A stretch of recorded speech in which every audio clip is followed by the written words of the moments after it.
Le Nil ou rien. Telle était l'expression des Romains.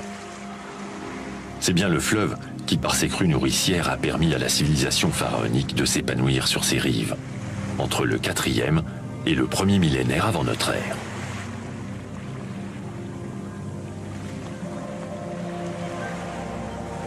Le fleuve était aussi l'unique voie de communication entre deux mondes. La Haute-Égypte communiquant avec l'Afrique et la Basse-Égypte ouvrant sur la Méditerranée. Ainsi, pendant toute l'Antiquité, l'Égypte habitable se confondit avec l'étroite vallée du Nil, opposée au désert hostile. Fondement de ce contraste, le Nil devint prétexte à une autre position, plus symbolique, entre la vie sur terre, située sur la rive orientale, et la vie dans l'au-delà, située sur la rive occidentale.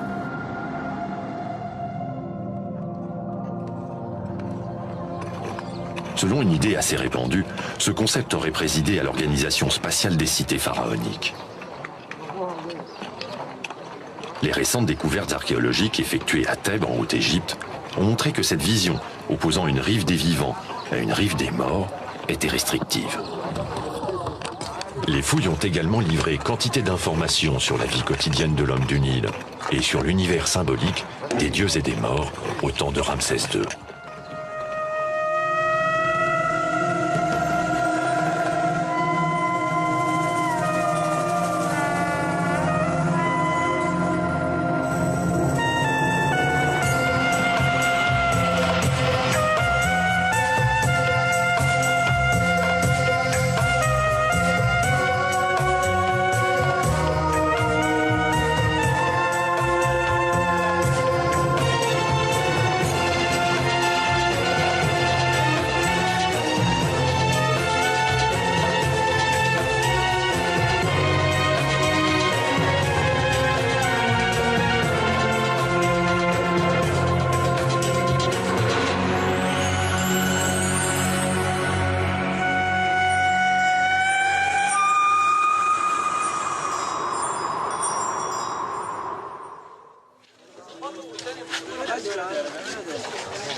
Avec près de 20 millions d'habitants, le Caire est la première métropole d'Afrique.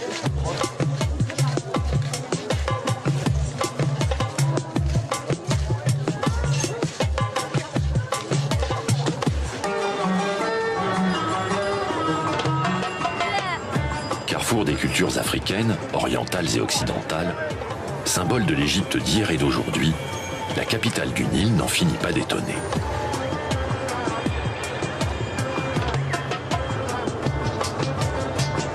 Dans ces rues se confrontent héritage pharaonique, copte, arabe, ottoman et européen. Résidences princières et habitats de fortune, venelles sombres et grandes artères asphaltées.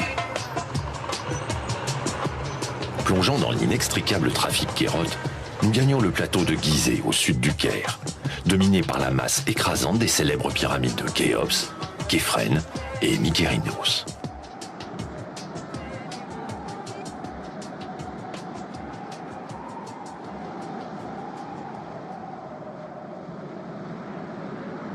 C'est ici, à proximité de Memphis, la capitale de l'ancien empire d'Égypte, que les premières dynasties de pharaons bâtirent leur demeure d'éternité, vers 2600 avant notre ère.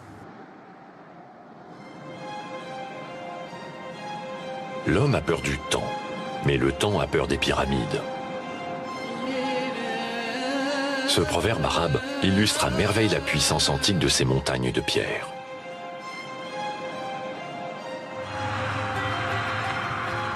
Quittant la nécropole de Gizeh, nous mettons le cap plein sud. Destination Luxor. Longer la vallée du Nil, c'est aussi traverser le temps. Enjambons plusieurs centaines de kilomètres et une douzaine de siècles depuis l'âge d'or des pyramides. La Haute-Égypte est la terre des dynasties royales du Nouvel Empire, lesquelles creusèrent leurs tombes au pied d'une montagne pointée vers le ciel, en souvenir de leurs ancêtres.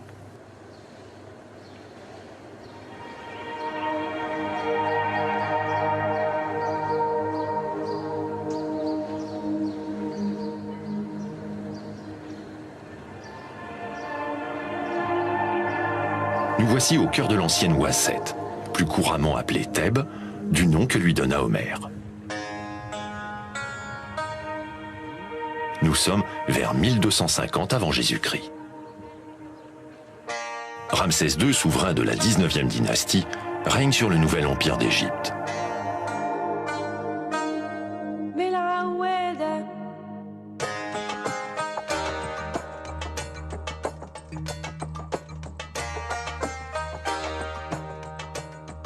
Sa capitale, Pi-Ramsès, est installée dans le delta afin de contrer les attaques des Hittites, un peuple originaire du nord-est, tout en menant une politique expansionniste en Asie.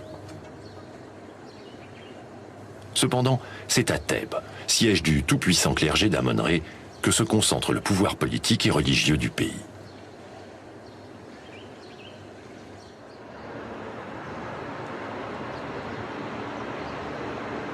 Première destination touristique mondiale, Luxor attire plusieurs milliers de visiteurs par jour.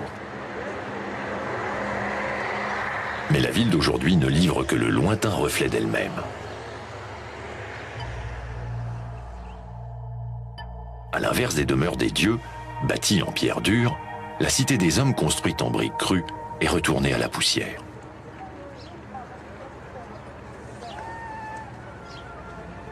En outre, le paysage jadis semi-aquatique a considérablement changé depuis la construction du barrage d'Assouan qui a définitivement dompté le fleuve. Découvrons l'antique Thèbes, telle qu'elle a pu être sous le règne de Ramsès II. Sur la rive orientale du Nil se trouvait le grand sanctuaire de Karnak, dédié à Amon-Rê, entouré des temples de Mout, son épouse, et de Ronsou, leur fils.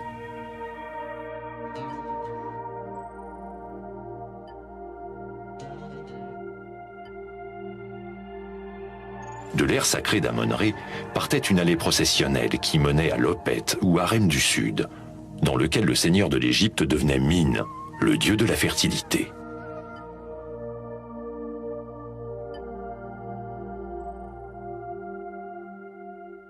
Entre ces deux pôles dominants se logeaient dans un lacis de ruelles les quartiers résidentiels et les zones d'activité artisanale.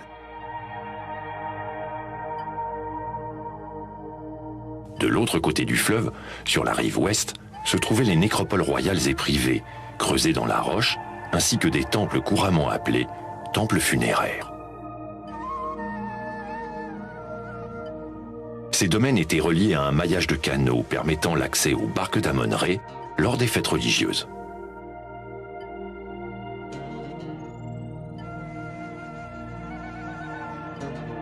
Enfin, lové au creux de la montagne, un village nommé la Place de Vérité et fondé par Aménophis III abritait un corps d'artisans spécialisés, chargé de l'aménagement des tombes royales et de la construction des temples.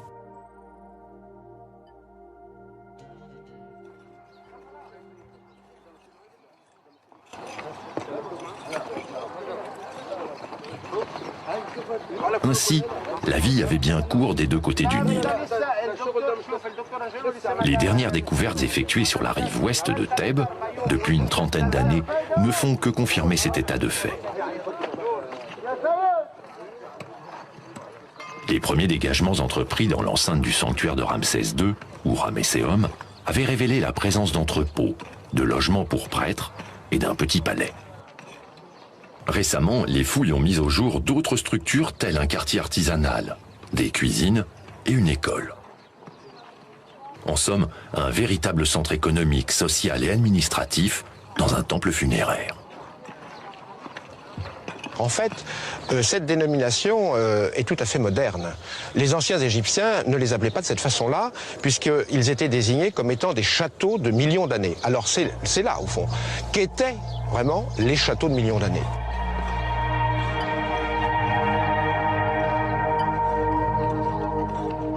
Ces monuments qui exaltaient la fonction royale, eh bien, on se rend compte, surtout à travers l'étude de leur vaste complexe économico-administratif et social, qu'au fond là, nous avons en fait des sortes de délégations régionales de la fonction monarchique.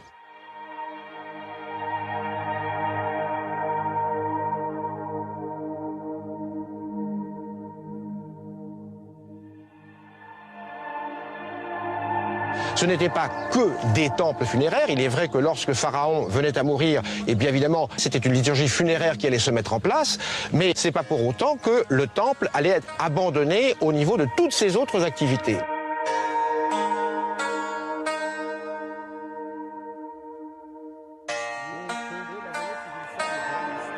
Le résultat des recherches effectuées dans les temples de la rive occidentale de Thèbes ont ainsi renouvelé la vision que l'on avait de l'organisation spatiale de la cité.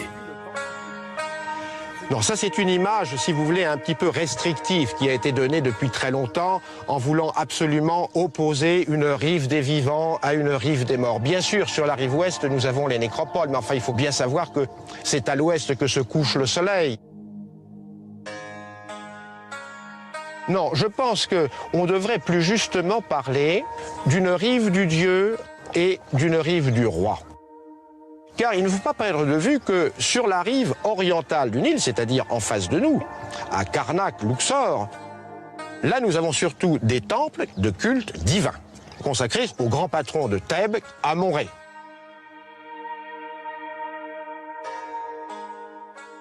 Sur cette rive-ci, nous avons un autre type de monument. Il s'agit surtout de temples de culte royal.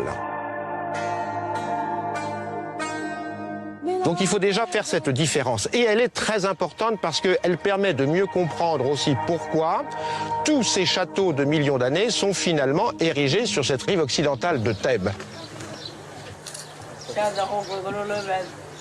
Ces châteaux des millions d'années, gérés par des prêtres, fonctionnaient un peu comme les abbayes du Moyen-Âge. La couronne y employait quantité de personnel qui étaient affectés aux différentes tâches journalières. Travaux agricoles et de bâtiments, exercice du culte, gestion administrative et économique du domaine. Tout ce petit monde était très hiérarchisé, à l'image de la société égyptienne.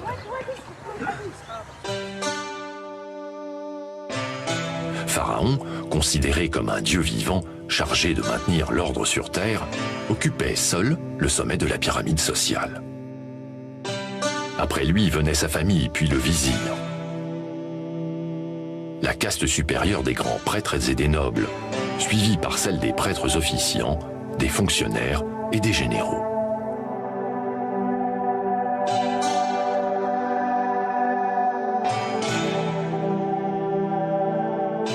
Soldats, marchands et artisans représentaient la classe moyenne.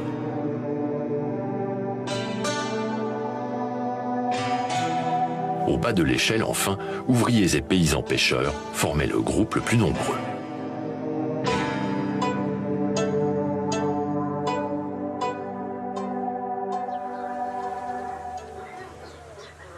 Comme bien souvent, l'habitat reflétait le statut social de chacun. Les dimensions, le style et le confort des maisons variaient selon les fortunes. L'élite de la société logeait dans de grandes villas, dont le modèle était comparable aux villas actuelles.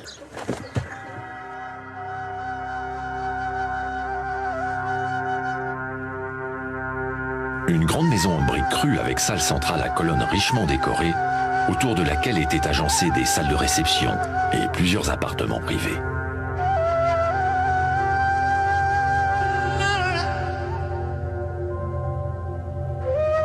Chacun des appartements disposait d'une chambre avec une alcôve pour le lit et d'une ou deux pièces supplémentaires. L'ensemble était équipé d'un bel ameublement, composé de sièges fixes et pliants, de nattes, de tables et de coffres de rangement.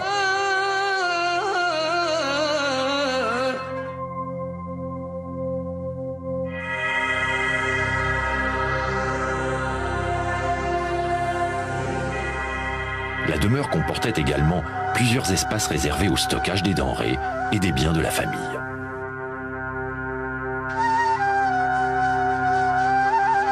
Autour de la maison, enfin, s'étendaient d'agréables jardins ombragés et dotés de bassins, source de fraîcheur pour les habitants.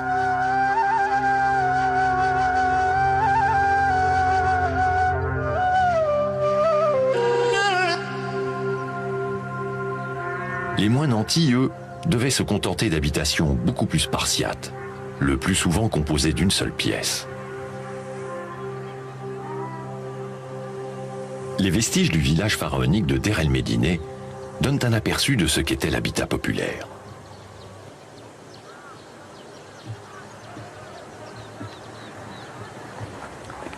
De dimensions variables, entre 10 et 70 mètres carrés, chaque maison disposait d'une cave et d'une terrasse accessible par un escalier. Par ailleurs, on a retrouvé dans des sépultures des représentations d'habitations à 3 ou 4 niveaux. Cette restitution, d'après un papyrus, montre l'hôtel particulier d'un fonctionnaire de haut rang. Comme la villa, il se compose d'un espace pour le stockage des biens, de plusieurs appartements privés et d'un toit-terrasse. Il existait également des constructions à étages de moindre confort, où vivaient plusieurs familles.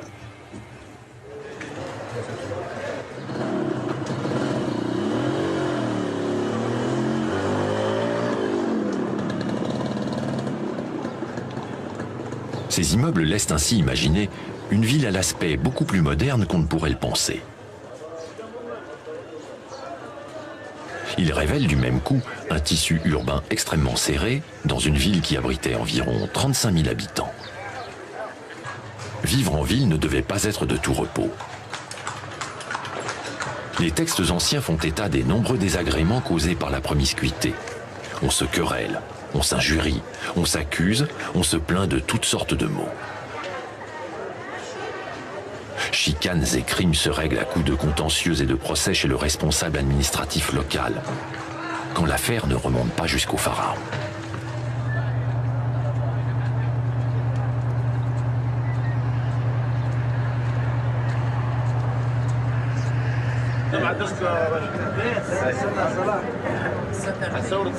Que faisait l'Égyptien lorsqu'il n'était pas chez lui en famille, ou bien en train de se quereller avec son voisin? Hier comme aujourd'hui, il passait l'essentiel de la journée sur son lieu de travail.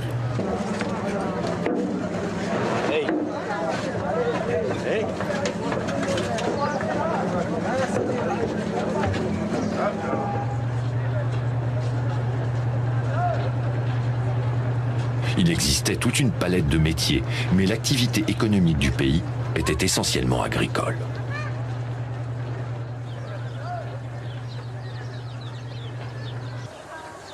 « 80 à 90% de la population travaillait aux champs, où l'on cultivait le blé, l'orge, la canne à sucre, des légumes et du lin pour les vêtements.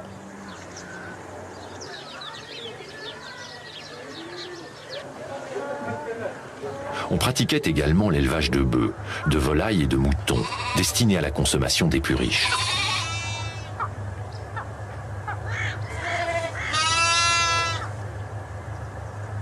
Les autres devaient se contenter de porcs ou de poissons pêchés dans le Nil. Et encore, uniquement les jours de fête.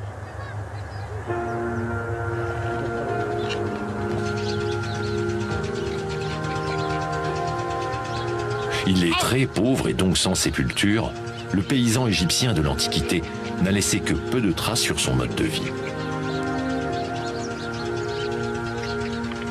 On sait seulement par les textes et les scènes agricoles peintes dans les tombeaux des nobles que ces techniques n'ont pas évolué sur plusieurs millénaires.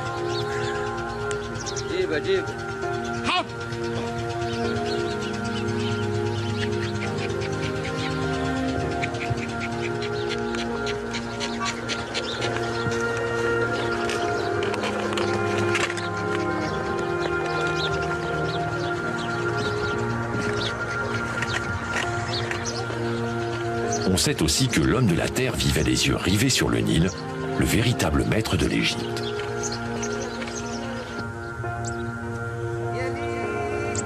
La plupart des paysans étaient de simples ouvriers inféodés à la couronne ou bien attachés à un propriétaire privé. Seule une poignée de familles privilégiées possédait un lopin de terre et quelques têtes de bétail. La quasi-totalité du produit des récoltes et de l'élevage filait donc tout droit dans les greniers de Pharaon. Le manant qui dérogeait à la règle était sévèrement puni. La vie au champ n'était pas meilleure qu'en ville.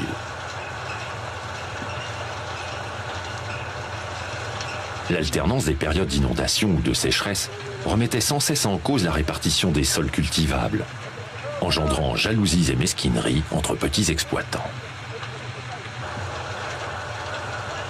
Se posait souvent enfin le problème des salaires. Payé en nature, l'ouvrier agricole ne l'était pas toujours en temps et en heure, ce qui provoquait grèves et manifestations. Et quand la fortune se cumulait à l'injustice sociale, il ne restait plus qu'aux paysans, méprisés et lourdement taxés, qu'à noyer son chagrin dans quelques rasades de bière.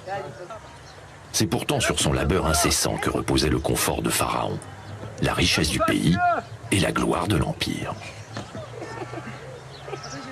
Non, décidément, mieux valait être scribe.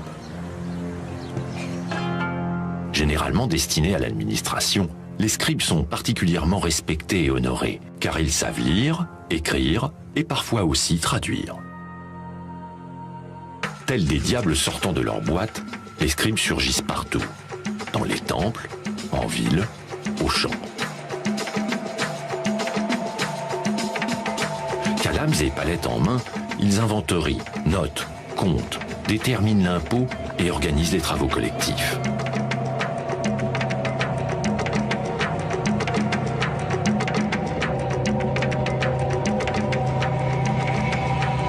Bref, ils veillent à la bonne marche interne du pays pour le compte de Pharaon. Du travail de la terre aux plus hautes fonctions administratives et cultuelles, la plupart des métiers exercés à l'époque pharaonique l'étaient par des hommes. Et les femmes.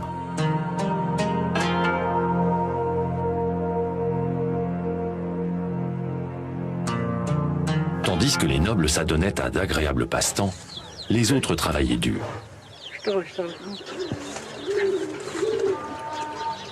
Leur tâche quotidienne était de préparer le pain, les produits laitiers et la pâte à bière.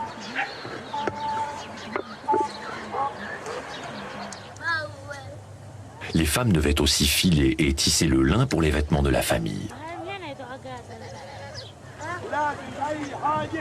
Certaines, enfin, exerçaient un métier. Elles étaient commerçantes, danseuses, tisserandes, servantes, ou bien encore chanteuses d'amont pour les plus instruites. Femmes au foyer ou femmes actives, l'Égyptienne de l'Antiquité n'avait pas de réelle place dans la société, hormis celle de procréer. Cependant, elle jouissait d'un statut social privilégié. Elle était juridiquement l'égale de l'homme.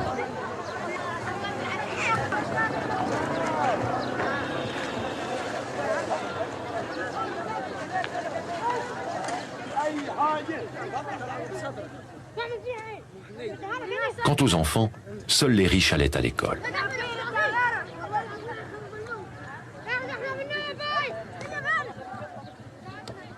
Mais tous s'amusaient avec des toupies, des animaux en bois, des poupées, des ballons, ou bien jouaient à saute-mouton ou encore à chat perché. Les garçons avaient une prédilection pour les jeux de lutte, de course, d'acrobatie ou de lancer de javelot.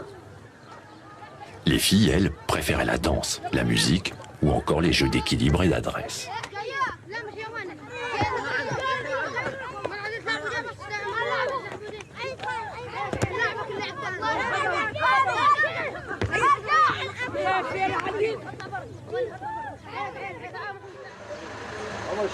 Une fois sa journée terminée, le chef de famille qui pouvait se le permettre, lui aussi se divertissait, s'adonnant à des jeux de société, quand il ne courait pas les cabarets ou les maisons closes.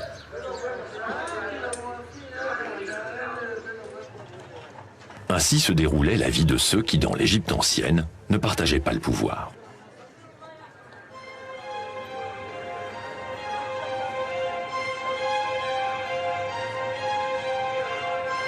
Heureusement, les processions religieuses orchestrées par le royaume dans un faste inouï égayaient un peu le quotidien du peuple.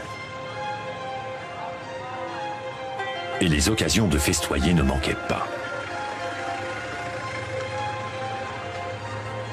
Le monde des anciens Égyptiens était régi par une myriade de divinités qu'il fallait sans cesse honorer afin de faire face aux nombreux défis de l'existence sur Terre.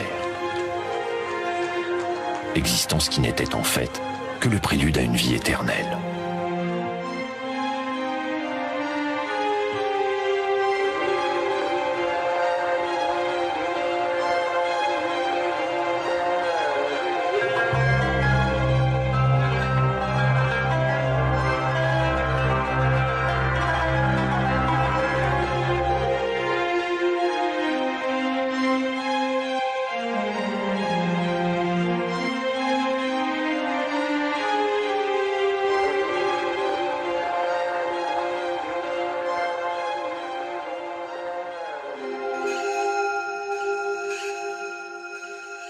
Qui n'a jamais rêvé d'immortalité? Les destinées post-mortem, il est vrai, n'ont souvent rien de réjouissant. Pour affronter les défis de l'existence et faire face aux incertitudes de l'au-delà, les anciens Égyptiens ont très tôt imaginé les moyens de combattre leur peur. Après avoir admis que la mort était la récompense suprême d'une vie pieuse sur Terre, ils créèrent les moyens d'accéder corps et âme à l'éternité. Partout sur les rives du Nil, temples et tombeaux témoignent de cette religion bâtie autour de la mort et qui exalte la vie toute puissante au-delà des temps. Mais c'est ici, à Thèbes, que se trouve la plus grande concentration de monuments divins et funéraires de l'Égypte antique.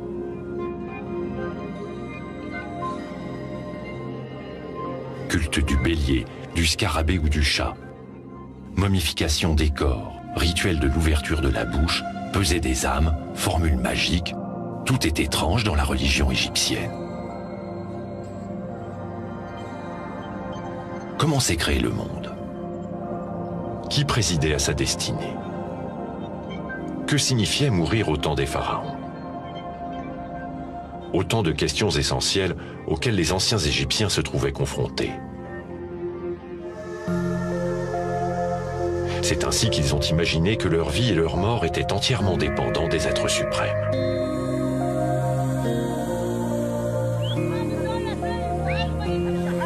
Au bord du Nil, les dieux prolifèrent comme des étoiles.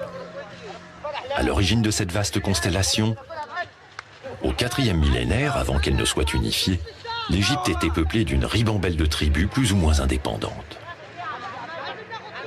Chacune avait sa recette pour expliquer l'inexplicable.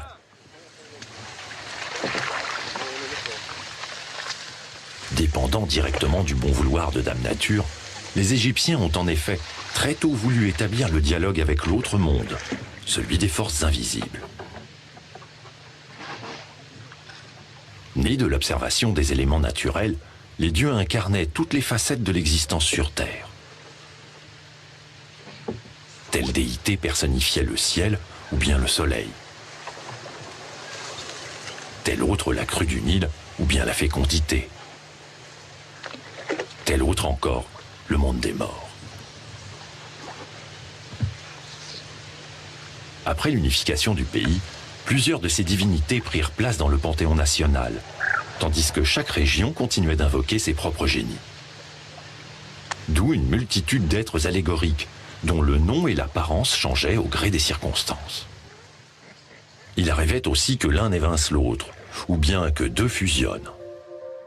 À l'origine, Képri, le dieu scarabée, symbolisait le soleil levant, tandis que Ré, le dieu faucon, incarnait l'astre lorsque celui-ci est à son zénith. Et Atum, le dieu à tête de bélier, le soleil couchant. Plus tard, grâce au dynamisme de ses fidèles, Ré personnifia à lui seul la navigation solaire du levant au couchant, et c'est ainsi qu'il est devenu le démiurge.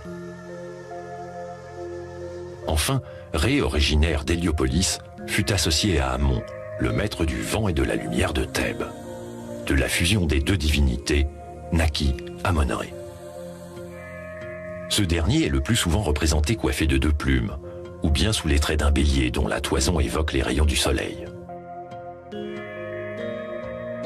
Une fois créé, Amon-Ré fut considéré comme le roi des dieux, et sa gloire liée à celle des dynasties de Thèbes.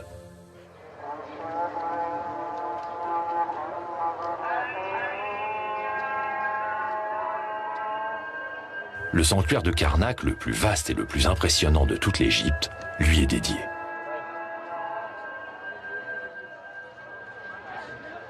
Pour le visiteur d'aujourd'hui, le temple d'Amon-Ré est l'un des sites égyptiens les plus complexes à saisir dans sa globalité, tant son agencement actuel est confus. Il est vrai que cet ensemble monumental n'a jamais cessé de croître et de se métamorphoser durant près de 2000 ans, au gré des volontés successives des pharaons.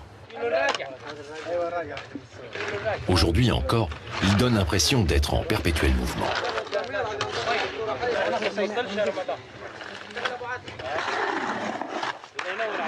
Afin de comprendre l'organisation générale du domaine sacré et sa logique de construction, prenons un peu de recul. Le sanctuaire s'articule à l'intérieur d'une enceinte, autour de deux grands axes. Un axe est-ouest, rythmé par 6 portes monumentales, appelées pylônes. Et un axe nord-sud, scandé par 4 pylônes. Chaque pharaon ayant construit en avant de son prédécesseur, le domaine sacré s'est développé d'abord en direction du Nil, puis vers l'Opet du Sud, ou temple de Luxor, auquel il est relié par une voie cérémonielle.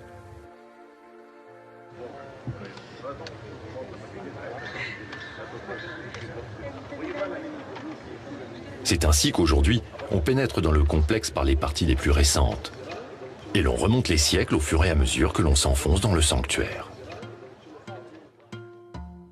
Dans quel état était-il sous le règne de Ramsès II?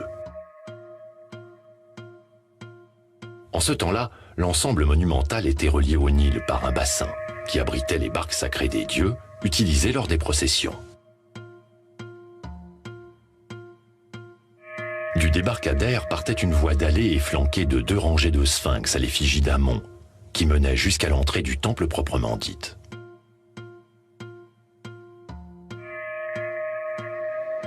Au-delà d'une première cour, la porte monumentale ouvrait sur une salle couverte d'un plafond étoilé et hérissée de 137 colonnes en forme de papyrus, fleur symbole de l'Égypte.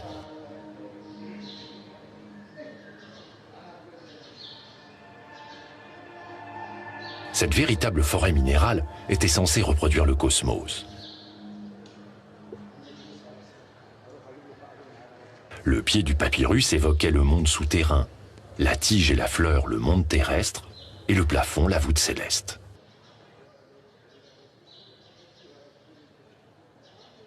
Ce n'est pas tout. La nef centrale, qui était éclairée par la lumière du jour, diffusée à travers des fenêtres à claustras de pierre, montre des papyrus à la fleur déployée. Tandis que les nefs latérales, jadis plongées dans l'obscurité, montrent des papyrus à la fleur fermée.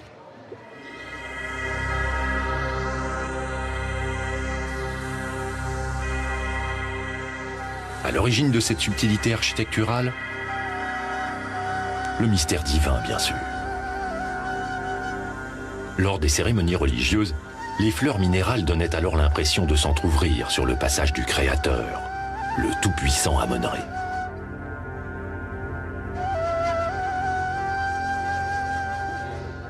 Le chemin initiatique ne s'arrête pas là.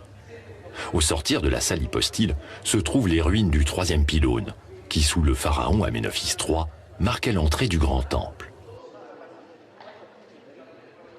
Sous le règne de Ramsès II, le seuil de cette porte prend une importance capitale. C'est ici, en effet, que le pharaon entrait en contact avec le dieu, au croisement des 2 axes du sanctuaire. Celui du monde céleste menant au divin Amon, et celui du monde terrestre conduisant aux eaux du Nil contenues dans le lac sacré. Censé rappeler l'océan primordial d'où le soleil avait émergé pour la première fois, ces eaux servaient à la purification des prêtres. Plus loin, au-delà des 4e, 5e et 6e pylônes, l'officiant accédait à l'Arménou, ou salle des fêtes du pharaon Thoutmôsis III. Véritable point d'orgue du parcours initiatique. C'est à l'intérieur de cet édifice, sous le règne de Ramsès II, que siégeait jadis la statue en or par laquelle le dieu Amon-Ré se manifestait.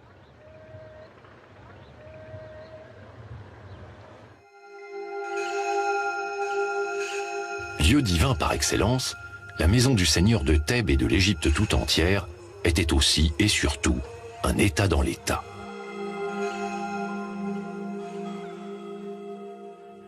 À l'intérieur vivaient plusieurs dizaines de milliers de prêtres et de prêtresses. Le clergé, chargé du culte, était également responsable de l'administration du temple et de son domaine agricole, véritables moteurs économiques de la ville de Thèbes. Ce rôle, les grands prêtres le jouaient par délégation de Pharaon. Et parfois, les plus gradés d'entre eux étaient tentés d'égaler le roi, ou bien même de le remplacer sur le trône. Aussi, Pharaon devait-il sans cesse se prévenir de la toute-puissance du clergé d'Amon-Ré, notamment si la légitimité de son pouvoir était mise en doute. Afin de réprimer toute protestation, Amenophis III fonda le mythe de son ascendance divine en célébrant l'union symbolique de sa mère avec Amon-Rê. Ainsi fut créée la fête d'Opet ou fête du harem. Elle seule détermina la construction du temple de Luxor et de l'allée cérémonielle qui le relie à l'ère sacrée d'Amon-Rê. La procession ainsi que les préparatifs du banquet sont représentés à l'intérieur des deux sanctuaires.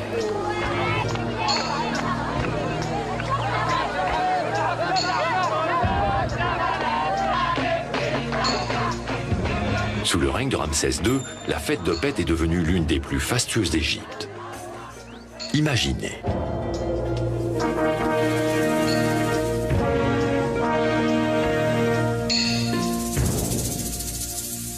Sur le parvis du temple d'Amon-Rê, l'émoi est à son comble, lorsque s'en trouve la lourde porte laissant apparaître Pharaon.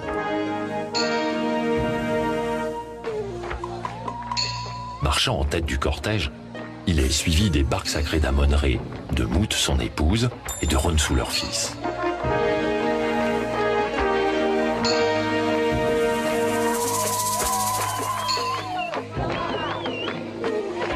La procession se dirige vers le Nil, où les barques portatives prennent place sur de vrais navires.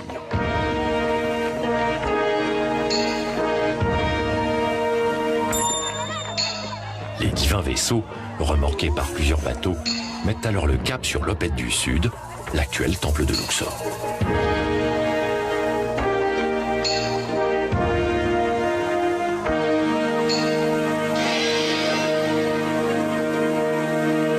Étant donné l'ampleur du convoi, le trajet dure plusieurs heures.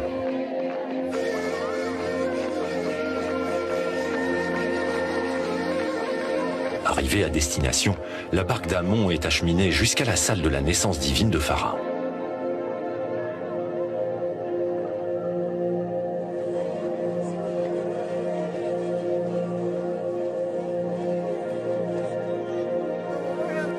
Ainsi, les temples et les fêtes religieuses officielles ne doivent pas faire illusion. Ils ont été conçus pour exalter la royauté et se présentent avant tout comme des manifestes politiques du pouvoir des rois.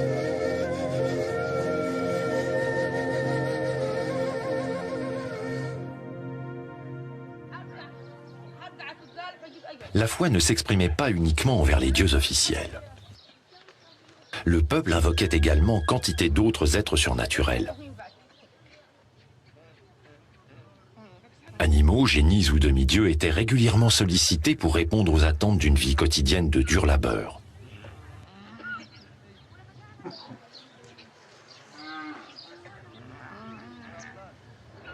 De même, tous les moyens étaient bons pour affronter les incertitudes de l'au-delà. Nul vivant n'envisageait notamment d'effectuer le grand voyage sans emporter avec lui une collection d'amulettes et d'objets utilitaires. C'est que l'idée du grand passage était source d'effroi.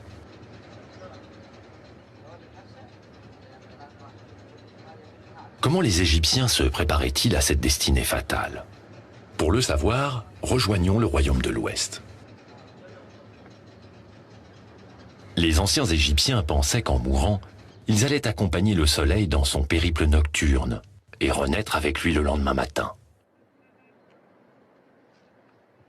C'est pourquoi ils décidèrent de bâtir leur dernière demeure de ce côté du Nil. Les dimensions et le décor des tombes variaient selon la fortune et le statut du propriétaire. À l'intérieur de l'enceinte du Ramesséum, ou temple de Ramsès II, les archéologues ont récemment mis au jour plusieurs tombes.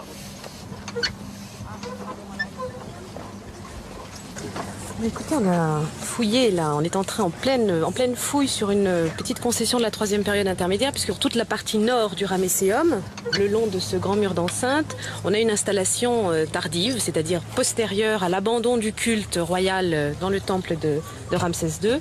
Une installation tardive donc d'une nécropole d'un certain nombre de prêtres du bas clergé thébain. Et il ne s'agit pas bien sûr d'inhumations très riches comme celles qu'on peut trouver dans la vallée des Nobles.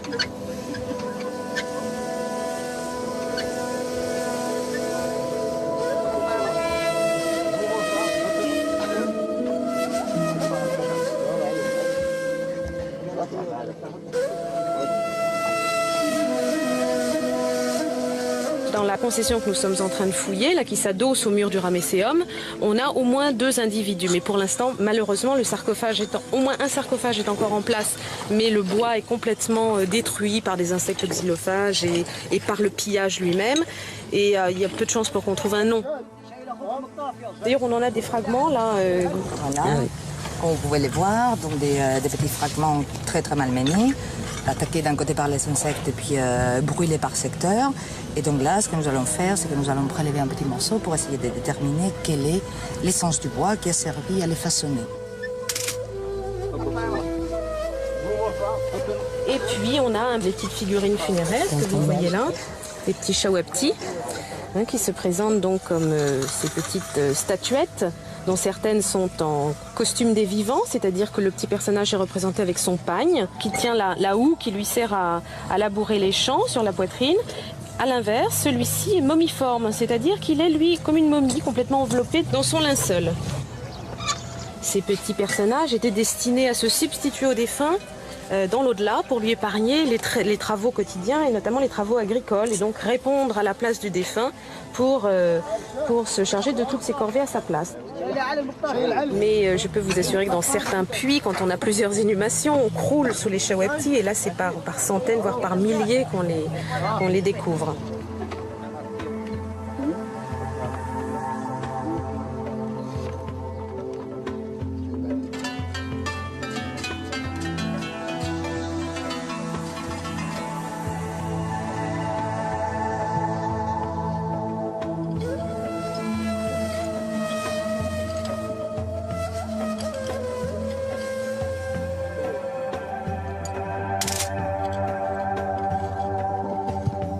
À quelques mètres de là, les archéologues ont récemment découvert une autre concession funéraire. Nous venons de descendre là dans un puits de la fin du Moyen Empire ou du tout début du Nouvel Empire. Et nous avons ici une concession où les os sont pêle-mêle et vous pouvez découvrir également les frondes de palmiers, des tiges d'alpha qui appartiennent aux nattes dans lesquelles ils étaient enroulés au moment des funérailles.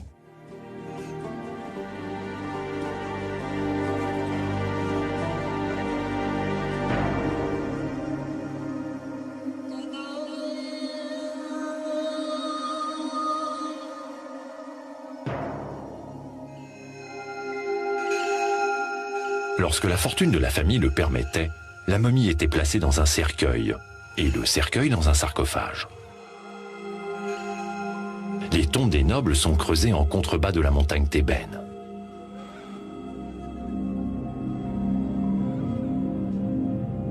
Sous le règne de Ramsès II, elles ont toutes le même plan. Un vestibule rectangulaire, sans piliers ni colonnes, ouvrant sur une chapelle.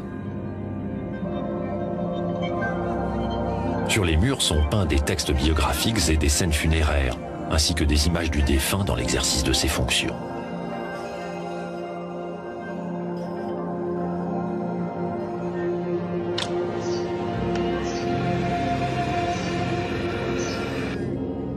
Découvrons une autre maison d'éternité, celle d'un certain Nartamon, supérieur de l'autel du Ramesséum. Entendez par là qu'il était chargé de décorer les autels et d'organiser le cortège de l'offrande. Le déroulement de ce rituel sacré est représenté dans le vestibule. Ici, le chef des bouchers dépèce la patte d'un bovidé, qui prendra place sur l'autel, tandis que le cortège des porteurs d'offrande, précédé de Nartamon, se dirige vers la chapelle à baldaquin, où trône Osiris, le dieu des morts, derrière lequel se tient Ramsès II en tenue d'apparat.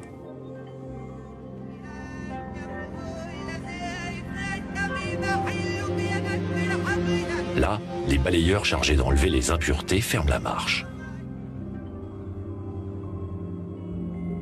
Ce type de scène, dont le sujet variait en fonction du métier du défunt, perpétuait ainsi pour l'éternité les services rendus au souverain, et donc aux dieux.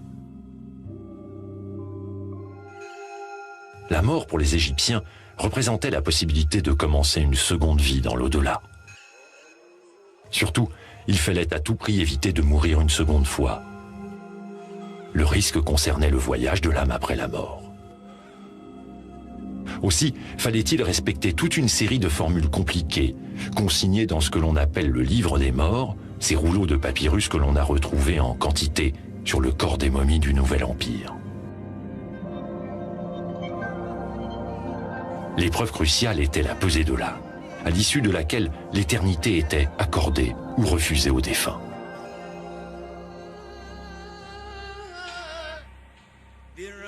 Lorsque Pharaon mourait, l'ensemble de ses rites funéraires était accompli avec grand faste, et sa momie inhumée dans la très célèbre vallée des rois, que les anciens Égyptiens nommaient Seret Haat, la Grande Prairie.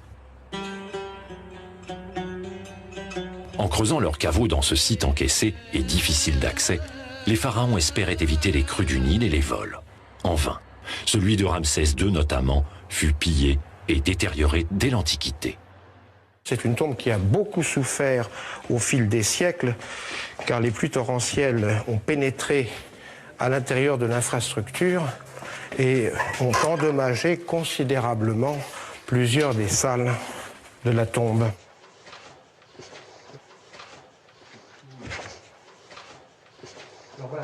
Les déblaiements entrepris depuis 1993 permettent à ce jour de progresser jusqu'à la salle du sarcophage. On y accède en suivant un long corridor dont les parois étaient à l'origine sculptées et peintes de recueils funéraires relatifs à la survie de l'âme royale et à sa destinée associée à celle du dieu Ré. Ce corridor était coupé par un puits de 6 mètres de profondeur qui avait pour fonction de décourager les pilleurs et de prévenir des inondations. Tout près se trouve une salle qui n'a pas encore été dégagée et dans laquelle était entreposé le char de Pharaon. Suivent 2 autres corridors, sur les parois desquels sont représentées des scènes relatant le fameux rituel de l'ouverture de la bouche. C'était un moyen de redonner vie à l'image royale. C'est-à-dire qu'on allait redonner la vue au roi, on allait lui redonner la possibilité de respirer, de pouvoir manger, de pouvoir entendre. Il y avait donc là 7 huiles essentielles que le prêtre va placer sur les différentes parties du visage du souverain mort ou de sa momie. La recomposition, si vous voulez, de tous les organes avait eu lieu et le voyage pour l'éternité pouvait commencer.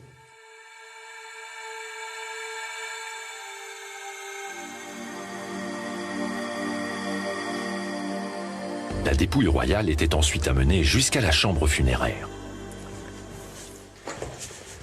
Oui, alors voici la salle du sarcophage de Ramsès II, une salle qui était assez extraordinaire par son ampleur, par sa beauté initiale, bien sûr. Elle se composait de 2 grands portiques avec 4 piliers de chaque côté, et puis toute la partie centrale était voûtée. Donc c'est dans cette partie centrale, dans cette fosse, finalement, que Ramsès II a été inhumé.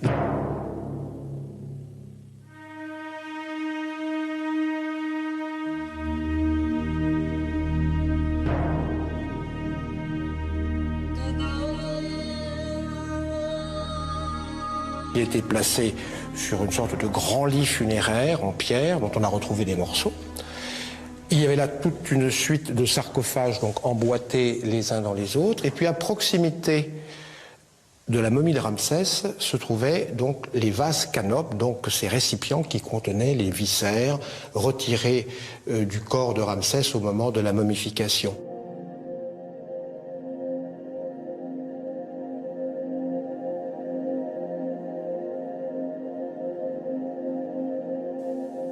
Alors parmi ces fragments qui ont été retrouvés, il y avait notamment là, cette très belle tête de guépard avec le larmier qui se dessine fort bien là sur le côté. Et donc ça c'était un des montants du lit en pierre dont on retrouve d'ailleurs aussi dans la décoration de la tombe les 4 modèles puisqu'il y avait 4 lits funéraires dans la tombe de Ramsès II au moment des funérailles.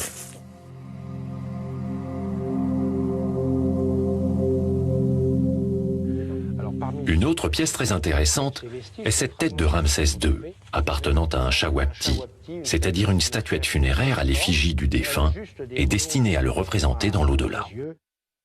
Je pense que la statuette devait être approximativement comme cela. Elle est dans une pierre très très particulière, c'est de l'anhydrite bleu, donc très rare en Égypte. On en trouve surtout d'ailleurs au Moyen Empire. Parmi toutes ces découvertes, il y a aussi bien sûr un grand nombre de jarres, de poteries, et beaucoup de ces récipients comprenaient des parfums, des huiles, des graisses. Là voilà par exemple une étiquette d'une jarre de graisse fraîche, Hadj. Donc nous avions là tout un ensemble de produits placés dans les différentes chambres de cette tombe et qui étaient destinés à rester là pour l'éternité avec la momie royale.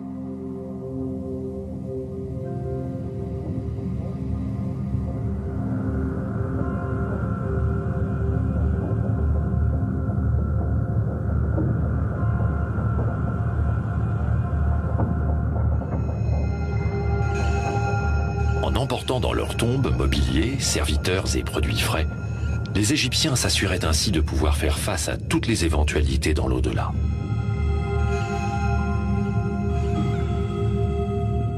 C'est sur ce monde empreint de magie et de mystère que se refermait au soir des funérailles la lourde porte du tombeau.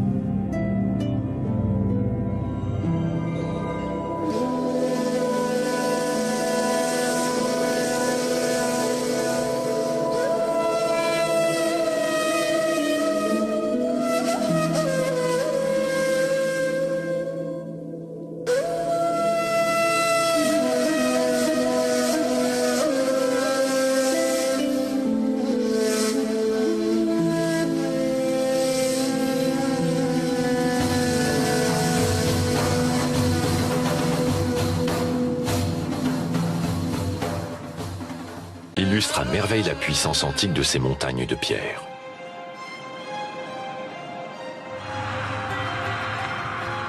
Quittant la nécropole de Gizeh, nous mettons le cap plein sud. Destination Luxor.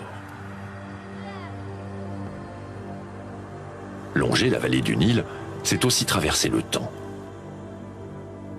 Enjambons plusieurs centaines de kilomètres et une douzaine de siècles depuis l'âge d'or des pyramides. La Haute-Égypte est la terre des dynasties royales du Nouvel Empire, lesquelles creusèrent leurs tombes au pied d'une montagne pointée vers le ciel, en souvenir de leurs ancêtres.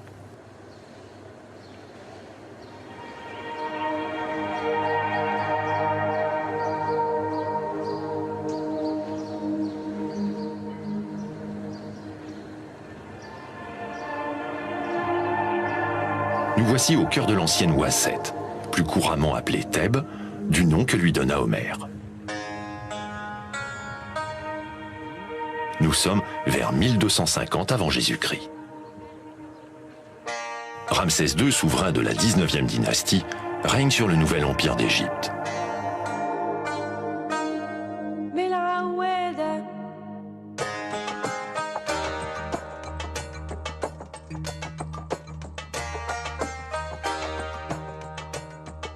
Sa capitale, Pi-Ramsès, est installée dans le delta afin de contrer les attaques des Hittites, un peuple originaire du nord-est, tout en menant une politique expansionniste en Asie. Cependant, c'est à Thèbes, siège du tout-puissant clergé d'Amon-Ré, que se concentre le pouvoir politique et religieux du pays.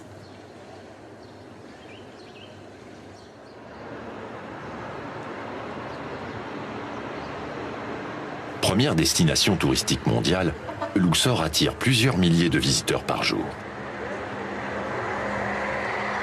Mais la ville d'aujourd'hui ne livre que le lointain reflet d'elle-même.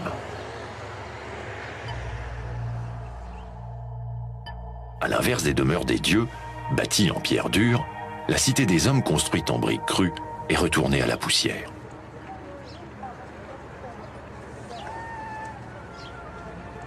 En outre, le paysage jadis semi-aquatique a considérablement changé depuis la construction du barrage d'Assouan qui a définitivement dompté le fleuve.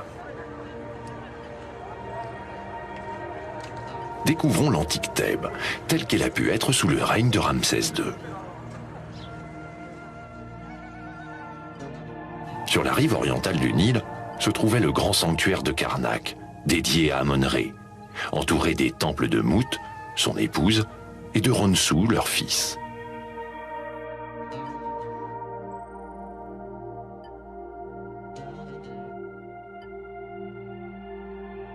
De l'aire sacrée d'Amon-Ré partait une allée processionnelle qui menait à Lopet ou Harem du Sud, dans lequel le seigneur de l'Égypte devenait Mine, le dieu de la fertilité.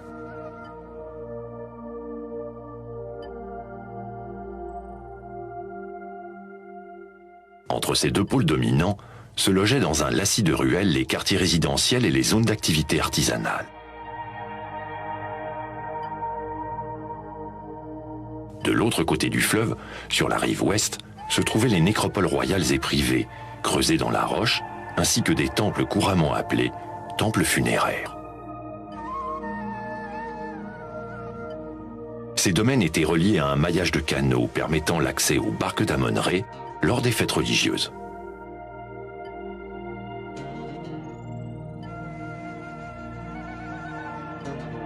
Enfin, lové au creux de la montagne, un village nommé la Place de Vérité et fondé par Amenophis III, abritait un corps d'artisans spécialisés, chargé de l'aménagement des tombes royales et de la construction des temples.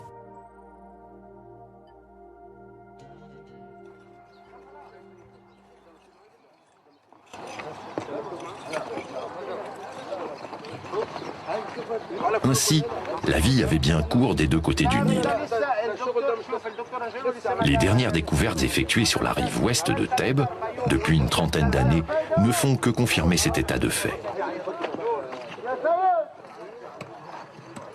Les premiers dégagements entrepris dans l'enceinte du sanctuaire de Ramsès II, ou Ramesséum, avaient révélé la présence d'entrepôts, de logements pour prêtres et d'un petit palais. Récemment, les fouilles ont mis au jour d'autres structures telles un quartier artisanal, des cuisines et une école. En somme, un véritable centre économique, social et administratif dans un temple funéraire. En fait, cette dénomination est tout à fait moderne. Les anciens Égyptiens ne les appelaient pas de cette façon-là, puisqu'ils étaient désignés comme étant des châteaux de millions d'années. Alors c'est là, au fond, qu'étaient vraiment les châteaux de millions d'années.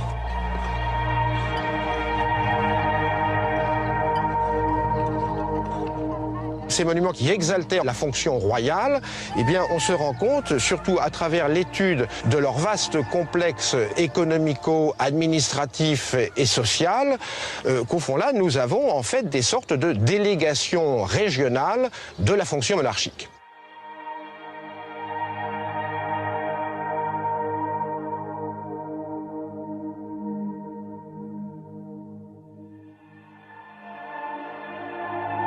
Ce n'était pas que des temples funéraires. Il est vrai que lorsque Pharaon venait à mourir, et bien évidemment, c'était une liturgie funéraire qui allait se mettre en place, mais c'est pas pour autant que le temple allait être abandonné au niveau de toutes ses autres activités.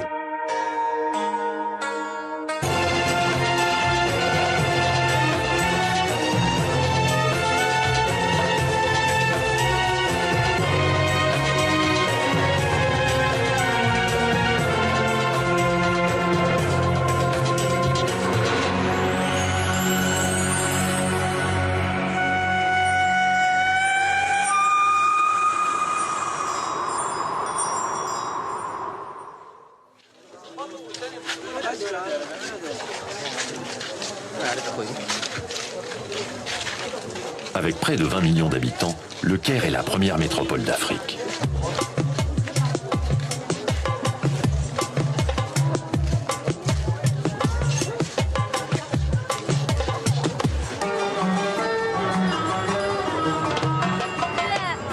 Carrefour des cultures africaines, orientales et occidentales, symbole de l'Égypte d'hier et d'aujourd'hui, la capitale du Nil n'en finit pas d'étonner.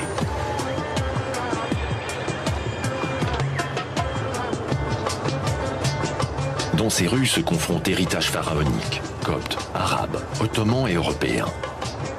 Résidences princières et habitats de fortune, venelles sombres et grandes artères asphaltées. Plongeant dans l'inextricable trafic kérote, nous gagnons le plateau de Gizeh au sud du Caire, dominé par la masse écrasante des célèbres pyramides de Khéops, Képhren et Mykérinos.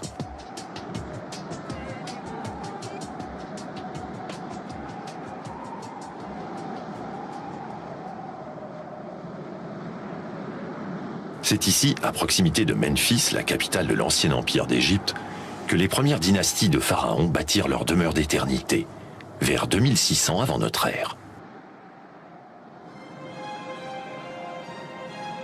L'homme a peur du temps, Mais le temps a peur des pyramides.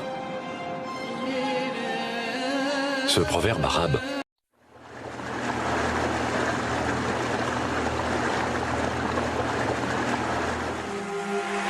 le Nil ou rien. Telle était l'expression des Romains. C'est bien le fleuve qui, par ses crues nourricières, a permis à la civilisation pharaonique de s'épanouir sur ses rives, entre le 4e et le 1er millénaire avant notre ère.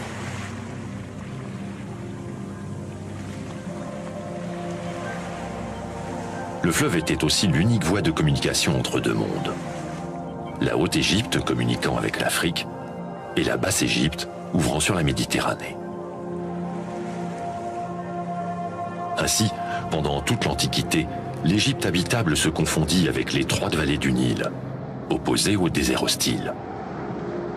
Fondement de ce contraste, le Nil devint prétexte à une autre position, plus symbolique, entre la vie sur terre, située sur la rive orientale, et la vie dans l'au-delà, située sur la rive occidentale.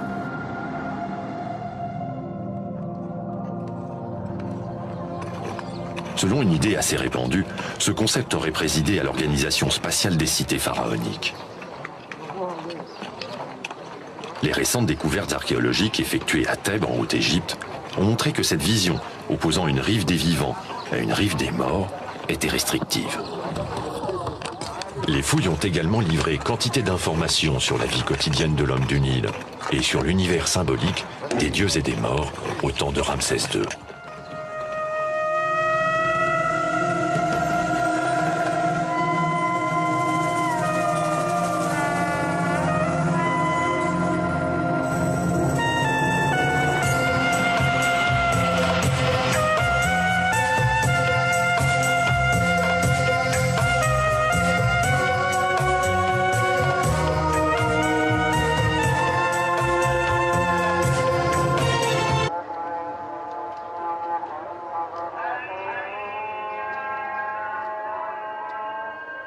Le sanctuaire de Karnak, le plus vaste et le plus impressionnant de toute l'Égypte, lui est dédié.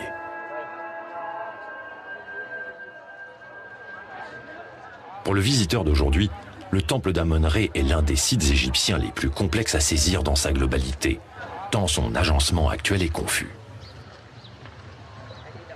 Il est vrai que cet ensemble monumental n'a jamais cessé de croître et de se métamorphoser durant près de 2000 ans, au gré des volontés successives des pharaons.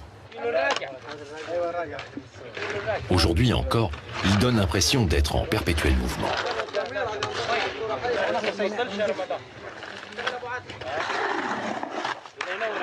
Afin de comprendre l'organisation générale du domaine sacré et sa logique de construction, prenons un peu de recul. Le sanctuaire s'articule à l'intérieur d'une enceinte, autour de deux grands axes. Un axe est-ouest, rythmé par 6 portes monumentales, appelées pylônes, et un axe nord-sud, scandé par 4 pylônes. Chaque pharaon ayant construit en avant de son prédécesseur, le domaine sacré s'est développé d'abord en direction du Nil, puis vers l'Opet du Sud, ou temple de Luxor, auquel il est relié par une voie cérémonielle.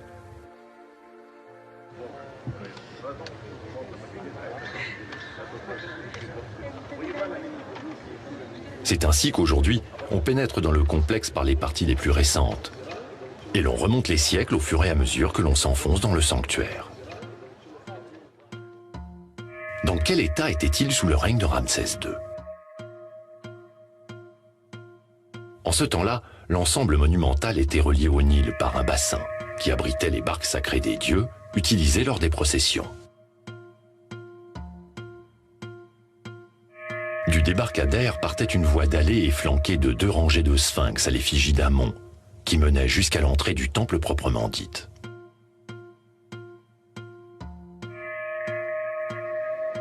Au-delà d'une première cour, la porte monumentale ouvrait sur une salle couverte d'un plafond étoilé et hérissée de 137 colonnes en forme de papyrus, fleur symbole de l'Égypte.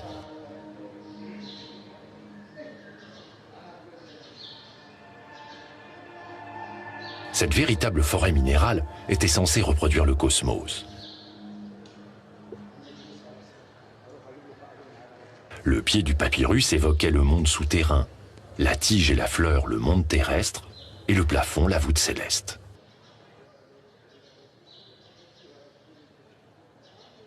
Ce n'est pas tout. La nef centrale, qui était éclairée par la lumière du jour, ouvre une autre maison d'éternité, celle d'un certain Nartamon, supérieur de l'autel du Ramesséum. Entendez par là qu'il était chargé de décorer les autels et d'organiser le cortège de l'offrande. Le déroulement de ce rituel sacré est représenté dans le vestibule. Ici, le chef des bouchers dépaisse la patte d'un bovidé, qui prendra place sur l'autel, tandis que le cortège des porteurs d'offrandes, précédé de Nartamon, se dirige vers la chapelle à baldaquin, où trône Osiris, le dieu des morts, derrière lequel se tient Ramsès II en tenue d'apparat.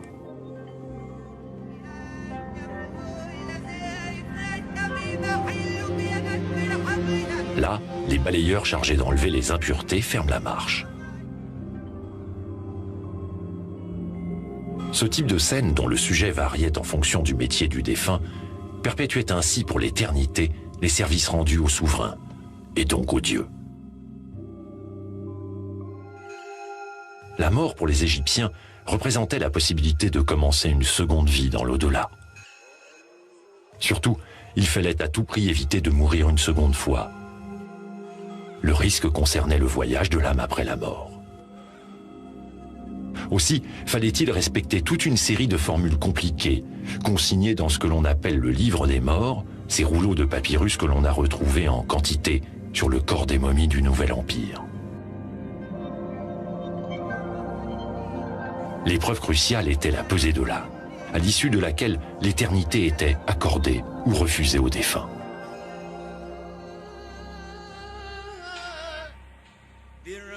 Lorsque Pharaon mourait, l'ensemble de ses rites funéraires était accompli avec grand faste, et sa momie inhumée dans la très célèbre vallée des rois, que les anciens Égyptiens nommaient Seret Haat, la Grande Prairie.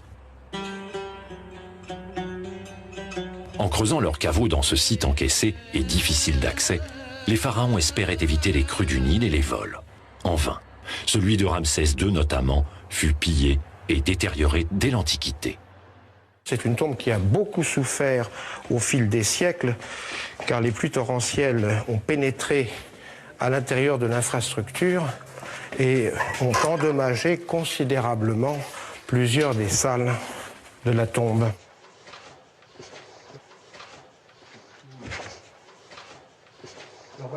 Les déblaiements entrepris depuis 1993 permettent à ce jour de progresser jusqu'à la salle du sarcophage.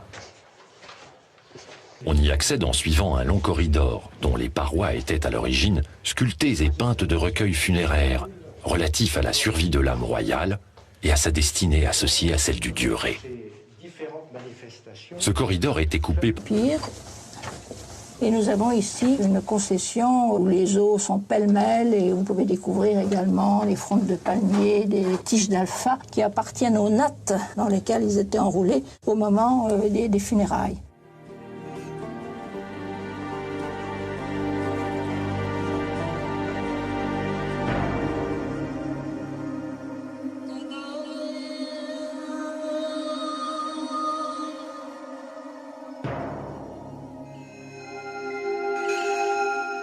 Lorsque la fortune de la famille le permettait, la momie était placée dans un cercueil et le cercueil dans un sarcophage.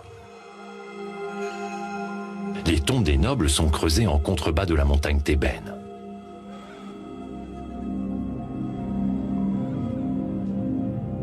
Sous le règne de Ramsès II, elles ont toutes le même plan. Un vestibule rectangulaire, sans piliers ni colonnes, ouvrant sur une chapelle. Sur les murs sont peints des textes biographiques et des scènes funéraires, ainsi que des images du défunt dans l'exercice de ses fonctions.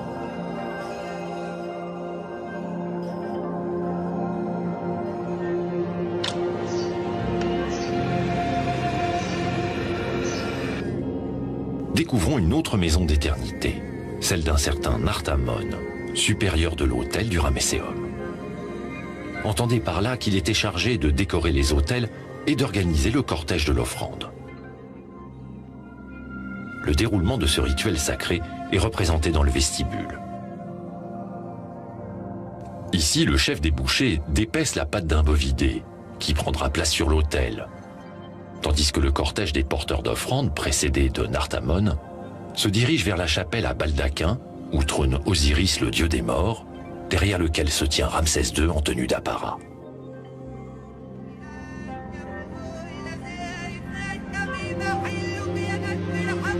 Là, les balayeurs chargés d'enlever les impuretés ferment la marche. Ce type de scène, dont le sujet variait en fonction du métier du défunt, perpétuait ainsi pour l'éternité les services rendus au souverain, et donc aux dieux.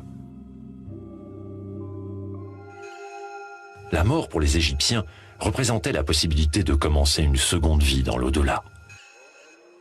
Surtout, il fallait à tout prix éviter de mourir une seconde fois. Le risque concernait le voyage de l'âme après la mort. Aussi, fallait-il respecter toute une série de formules compliquées, consignées dans ce que l'on appelle le livre des morts, ces rouleaux de papyrus que l'on a retrouvés en quantité sur le corps des momies du Nouvel Empire. L'épreuve cruciale était la pesée de la ville de Thèbes. Ce rôle, les grands prêtres le jouaient par délégation de Pharaon. Et parfois, les plus gradés d'entre eux étaient tentés d'égaler le roi, ou bien même de le remplacer sur le trône. Aussi, Pharaon devait-il sans cesse se prévenir de la toute-puissance du clergé d'Amon-Ré, notamment si la légitimité de son pouvoir était mise en doute. Afin de réprimer toute protestation, Aménophis III fonda le mythe de son ascendance divine, en célébrant l'union symbolique de sa mère avec Amon-Ré. Ainsi fut créée la fête d'Opet, ou fête du harem. Elle seule détermina la construction du temple de Luxor et de l'allée cérémonielle qui le relie à l'ère sacrée d'Amon-Ré. La procession ainsi que les préparatifs du banquet sont représentés à l'intérieur des deux sanctuaires.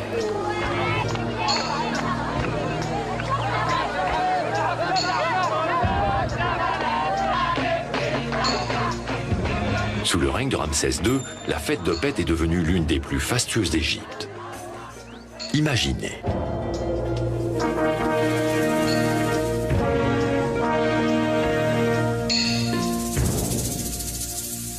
Sur le parvis du temple d'Amon-Ré, l'émoi est à son comble, lorsque s'en trouve la lourde porte laissant apparaître Pharaon.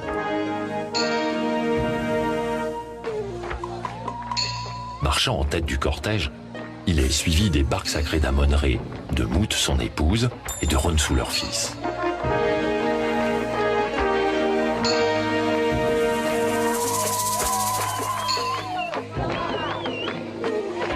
La procession se dirige vers le Nil, où les barques portatives prennent place sur de vrais navires.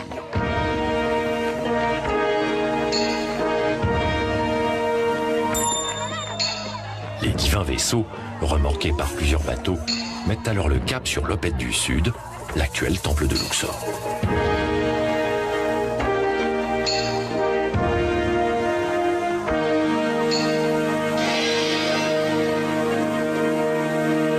Étant donné l'ampleur du convoi, le trajet dure plusieurs heures.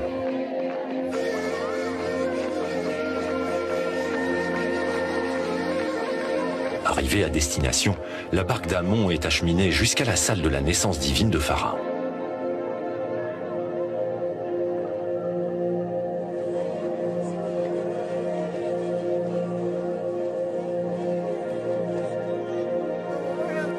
Ainsi, les temples et les fêtes religieuses officielles ne doivent pas faire illusion.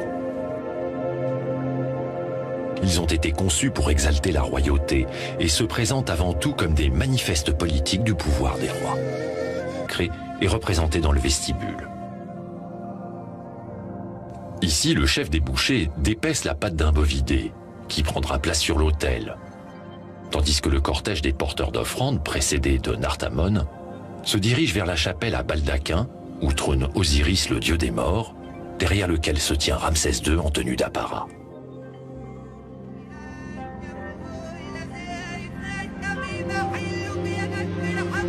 Là, les balayeurs chargés d'enlever les impuretés ferment la marche. Ce type de scène, dont le sujet variait en fonction du métier du défunt, perpétuait ainsi pour l'éternité les services rendus au souverain, et donc aux dieux. la mort pour les Égyptiens représentait la possibilité de commencer une seconde vie dans l'au-delà. Surtout, il fallait à tout prix éviter de mourir une seconde fois. Le risque concernait le voyage de l'âme après la mort. Aussi, fallait-il respecter toute une série de formules compliquées, consignées dans ce que l'on appelle le livre des morts, ces rouleaux de papyrus que l'on a retrouvés en quantité sur le corps des momies du Nouvel Empire. L'épreuve cruciale était la pesée de l'âme, à l'issue de laquelle l'éternité était accordée ou refusée aux défunts.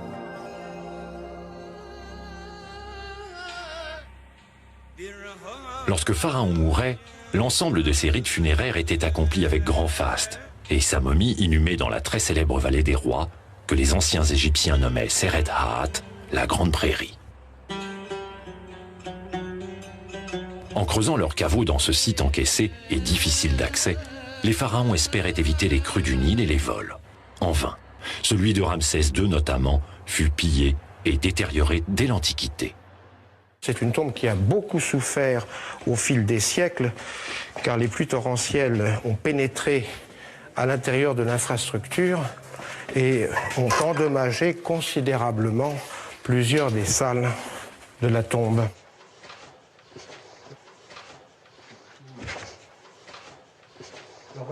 Les déblaiements entrepris depuis 1993 permettent à ce jour de progresser jusqu'à la salle du sarcophage. On y accède en suivant un long corridor dont les parois étaient à l'origine sculptées et peintes de recueils funéraires relatifs à la survie de l'âme royale et à sa destinée associée à celle du dieu Ré. Ce corridor était coupé par un puits de 6 mètres de profondeur qui avait pour fonction de décourager les pilleurs et de prévenir des inondations. Tout près se trouve une salle qui n'a pas encore été dégagée et dans laquelle était entreposé le char de Pharaon. Suivent 2 autres. Quittant la nécropole de Gizeh, nous mettons le cap plein sud. Destination Luxor. Longer la vallée du Nil, c'est aussi traverser le temps. Enjambons plusieurs centaines de kilomètres et une douzaine de siècles depuis l'âge d'or des pyramides. La Haute-Égypte est la terre des dynasties royales du Nouvel Empire, lesquelles creusèrent leurs tombes au pied d'une montagne pointée vers le ciel, en souvenir de leurs ancêtres.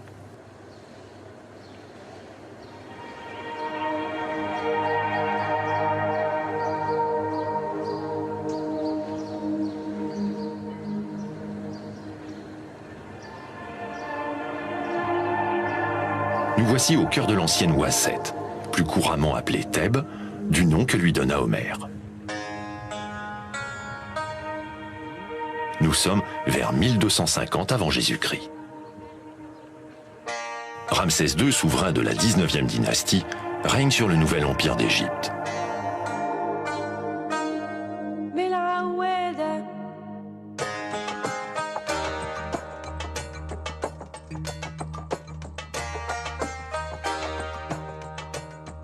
Sa capitale, Pi-Ramsès, est installée dans le delta afin de contrer les attaques des Hittites, un peuple originaire du nord-est, tout en menant une politique expansionniste en Asie.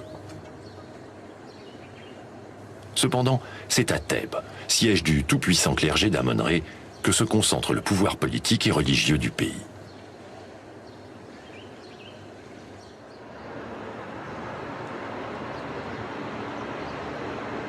Première destination touristique mondiale, Luxor attire plusieurs milliers de visiteurs par jour. Mais la ville d'aujourd'hui ne livre que le lointain reflet d'elle-même.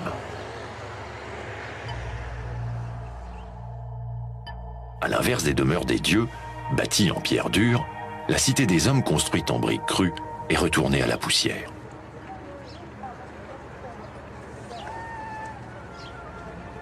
En outre, le paysage jadis semi-aquatique a considérablement changé depuis la construction du barrage d'Assouan qui a définitivement dompté le fleuve.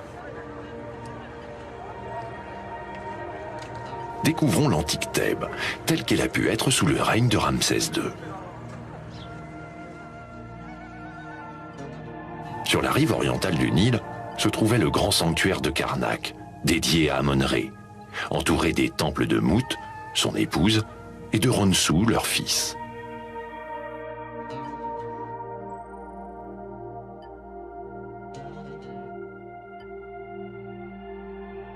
De l'ère sacrée.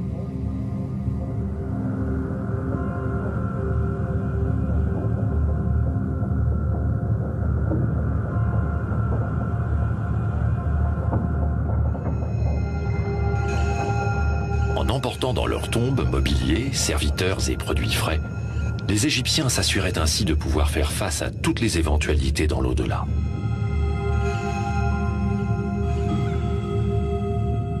C'est sur ce monde empreint de magie et de mystère que se refermait au soir des funérailles la lourde porte du tombeau.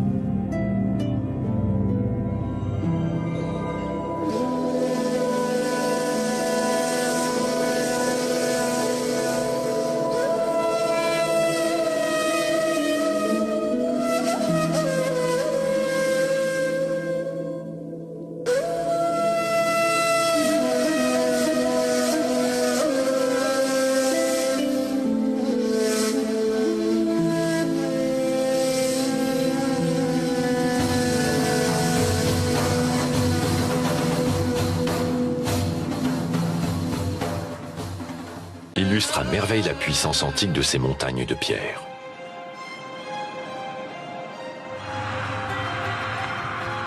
Quittant la nécropole de Gizeh, nous mettons le cap plein sud. Destination Luxor. Longer la vallée du Nil, c'est aussi traverser le temps. Enjambons plusieurs centaines de kilomètres et une douzaine de siècles depuis l'âge d'or des pyramides. La Haute-Égypte est la terre des dynasties royales du Nouvel Empire, lesquelles creusèrent leurs tombes au pied d'une montagne pointée vers le ciel, en souvenir de leurs ancêtres.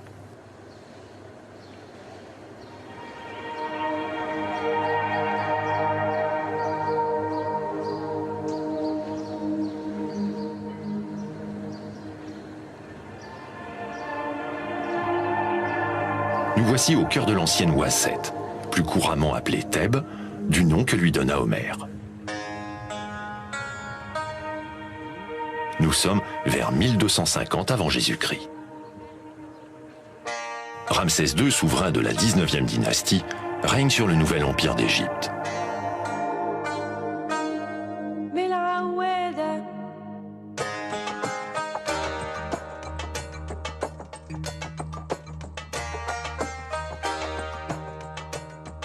Sa capitale, Pi-Ramsès, est installée dans le delta afin de contrer les attaques des Hittites, un peuple originaire du nord-est, tout en menant une politique expansionniste en Asie. Cependant, c'est à Thèbes, siège du tout-puissant clergé d'Amos et manifestations. Et quand la fortune se cumulait à l'injustice sociale, il ne restait plus qu'aux paysans, méprisés et lourdement taxés, qu'à noyer son chagrin dans quelques rasades de bière. C'est pourtant sur son labeur incessant que reposait le confort de Pharaon, la richesse du pays et la gloire de l'Empire. Non, décidément, mieux valait être scribe. Généralement destinés à l'administration, les scribes sont particulièrement respectés et honorés, car ils savent lire, écrire et parfois aussi traduire. Tels des diables sortant de leur boîte, les scribes surgissent partout, dans les temples, en ville, aux champs. Calames et palettes en main, ils inventorient, notent, comptent, déterminent l'impôt et organisent les travaux collectifs.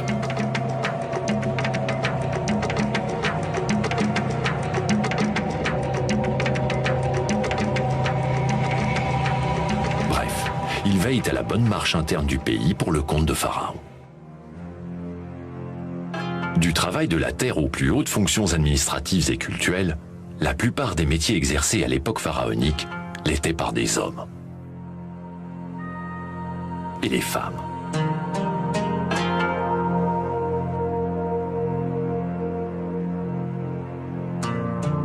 Tandis que les nobles s'adonnaient à d'agréables passe-temps, les autres travaillaient dur.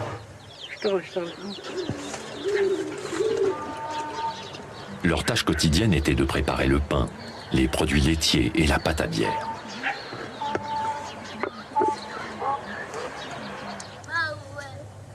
les femmes devaient aussi filer et tisser le lin pour les vêtements de la famille. Certaines, enfin, exerçaient un métier. Elles étaient commerçantes, danseuses, tisserandes, servantes, ou bien encore chanteuses d'amont pour les plus instruites. Femme au foyer ou femme active, l'Égyptienne de l'Antiquité n'avait pas de réelle place dans la société, hormis celle de procréer. Cependant, elle jouissait d'un statut social privilégié. Elle était juridiquement l'égale de l'homme.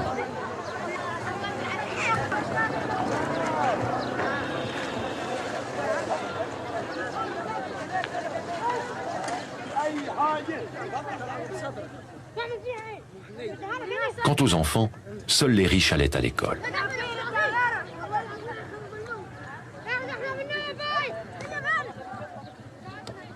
Mais tous s'amusaient avec des toupies, des animaux en bois, des poupées, des ballons. Ou bien jouaient à saute-mouton ou encore à chat perché. On sait seulement par les textes et les scènes agricoles peintes dans les tombeaux des nobles que ces techniques n'ont pas évolué sur plusieurs millénaires.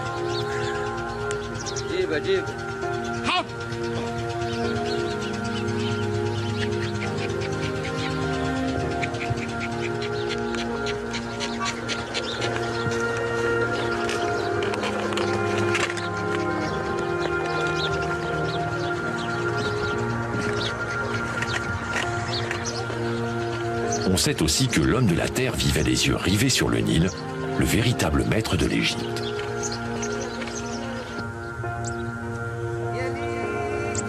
La plupart des paysans étaient de simples ouvriers inféodés à la couronne ou bien attachés à un propriétaire privé. Seule une poignée de familles privilégiées possédait un lopin de terre et quelques têtes de bétail. La quasi-totalité du produit des récoltes et de l'élevage filait donc tout droit dans les greniers de Pharaon. Le manant qui dérogeait à la règle était sévèrement puni. La vie au champ n'était pas meilleure qu'en ville.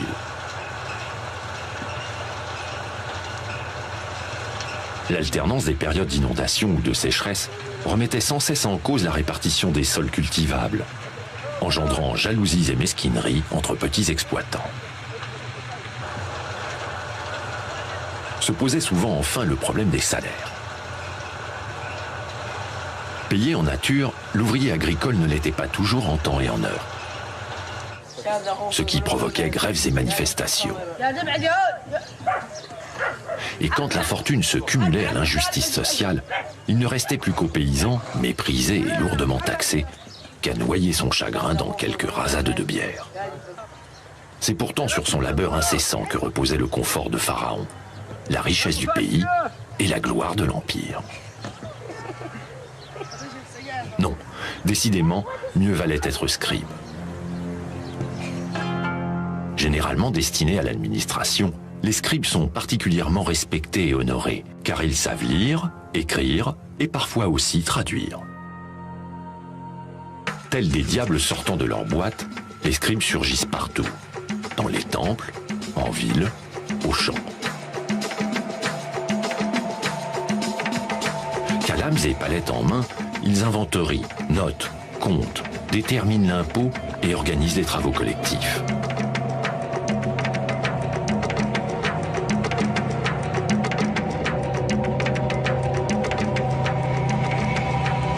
Bref, ils veillent à la bonne marche interne du pays pour le compte de Pharaon. Accessible par un escalier. Par ailleurs, on a retrouvé dans des sépultures des représentations d'habitations à 3 ou 4 niveaux. Cette restitution, d'après un papyrus, montre l'hôtel particulier d'un fonctionnaire de haut rang. Comme la villa, il se compose d'un espace pour le stockage des biens, de plusieurs appartements privés et d'un toit-terrasse. Il existait également des constructions à étages de moindre confort, où vivaient plusieurs familles.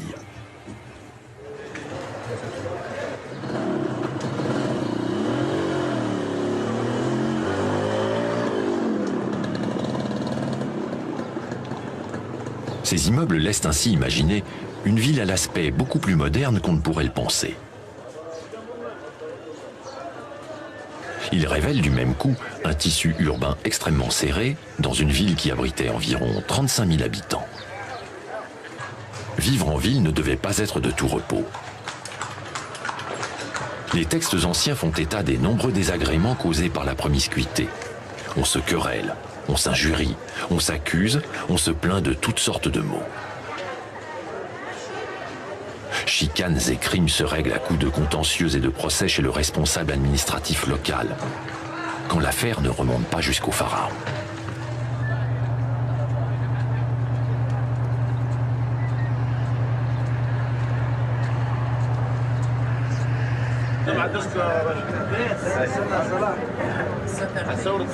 Que faisait l'Égyptien lorsqu'il n'était pas chez lui en famille, ou bien en train de se quereller avec son voisin? Hier comme aujourd'hui, il passait l'essentiel de la journée sur son lieu de travail.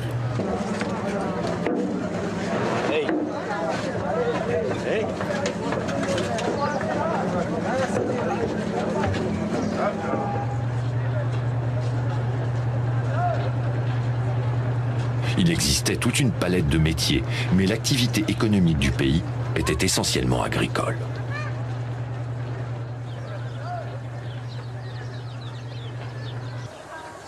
« 80 à 90% de la population travaillait aux champs, où l'on cultivait le blé, l'orge, la canne à sucre, des légumes et du lin pour les vêtements.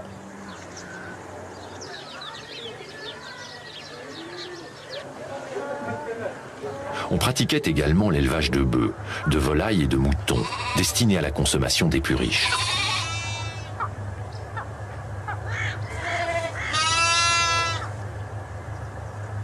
Les autres devaient se contenter de porcs ou de poissons pêchés dans le Nil. Et encore, uniquement les jours de fête.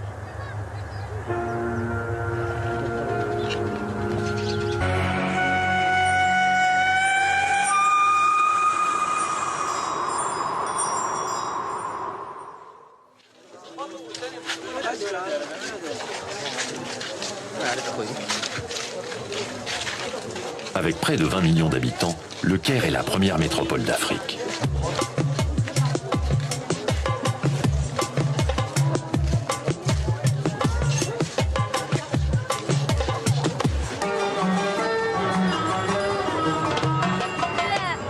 Carrefour des cultures africaines, orientales et occidentales, symbole de l'Égypte d'hier et d'aujourd'hui, la capitale du Nil n'en finit pas d'étonner.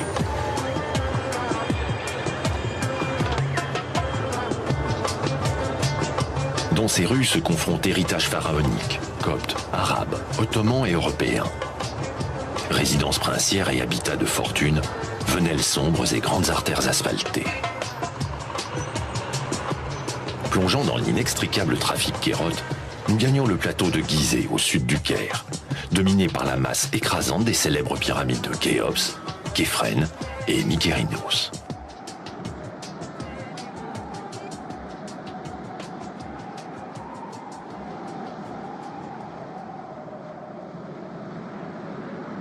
C'est ici, à proximité de Memphis, la capitale de l'ancien empire d'Égypte, que les premières dynasties de pharaons bâtirent leur demeure d'éternité, vers 2600 avant notre ère.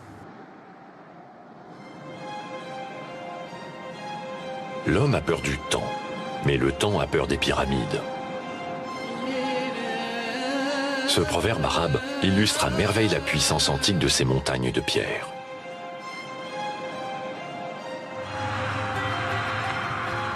Quittant la nécropole de Gizeh, nous mettons le cap plein sud.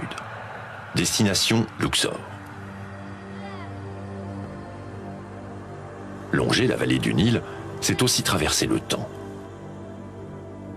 Enjambons plusieurs centaines de kilomètres et une douzaine de siècles depuis l'âge d'or des pyramides. La Haute-Égypte est la terre des dynasties royales du Nouvel Empire, lesquelles creusèrent leurs tombes au pied d'une montagne pointée vers le ciel, en souvenir de leurs ancêtres.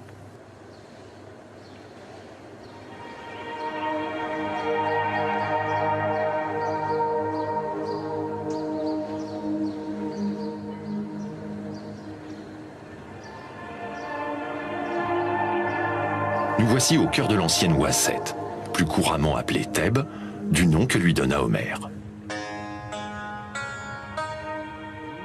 Nous sommes vers 1250 avant Jésus-Christ. Ramsès II, souverain de la 19e depuis une trentaine d'années, ne font que confirmer cet état de fait. Les premiers dégagements entrepris dans l'enceinte du sanctuaire de Ramsès II, ou Ramesséum, avaient révélé la présence d'entrepôts, de logements pour prêtres et d'un petit palais. Récemment, les fouilles ont mis au jour d'autres structures telles un quartier artisanal, des cuisines et une école. En somme, un véritable centre économique, social et administratif dans un temple funéraire. En fait, cette dénomination est tout à fait moderne. Les anciens Égyptiens ne les appelaient pas de cette façon-là, puisqu'ils étaient désignés comme étant des châteaux de millions d'années. Alors c'est là, au fond, qu'étaient vraiment les châteaux de millions d'années.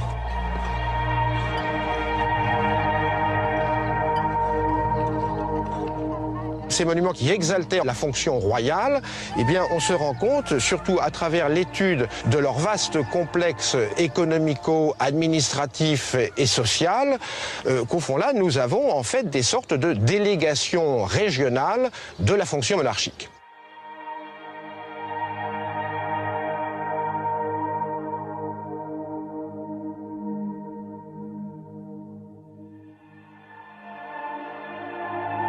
Ce n'était pas que des temples funéraires. Il est vrai que lorsque Pharaon venait à mourir, et bien évidemment, c'était une liturgie funéraire qui allait se mettre en place, mais c'est pas pour autant que le temple allait être abandonné au niveau de toutes ses autres activités.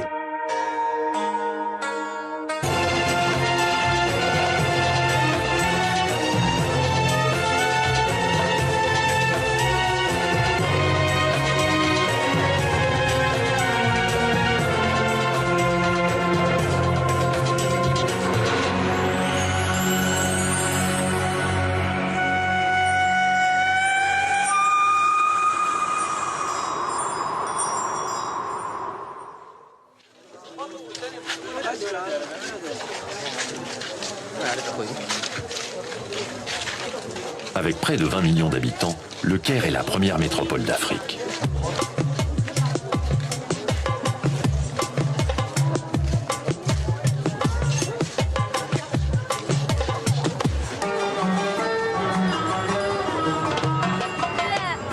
Carrefour des cultures africaines, orientales et occidentales, symbole de l'Égypte d'hier et d'aujourd'hui, la capitale du Nil n'en finit pas d'étonner.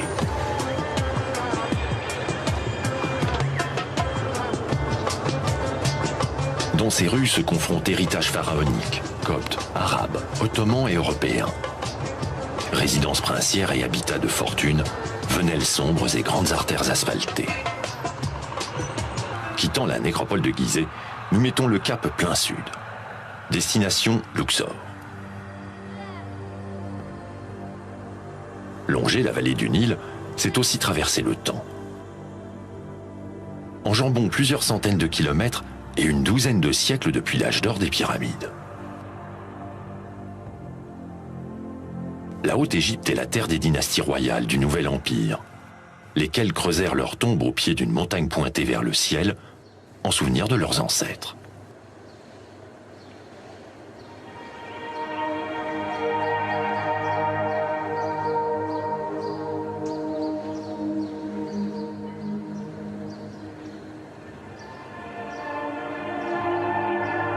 Nous voici au cœur de l'ancienne Ouasset, plus couramment appelée Thèbes, du nom que lui donna Homère. Nous sommes vers 1250 avant Jésus-Christ. Ramsès II, souverain de la 19e dynastie, règne sur le nouvel empire d'Égypte.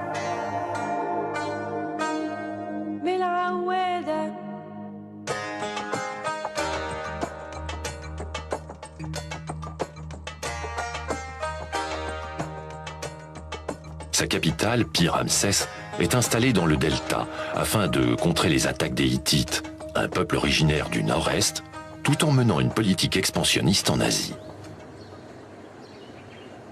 Cependant, c'est à Thèbes, siège du tout-puissant clergé d'Amon-Ré, que se concentre le pouvoir politique et religieux du pays.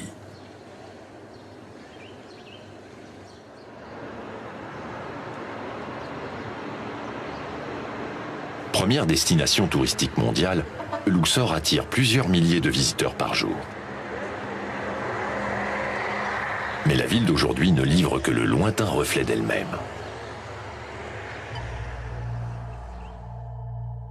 À l'inverse des demeures des dieux, bâties en pierre dure, la cité des hommes construite en briques crues est retournée à la poussière.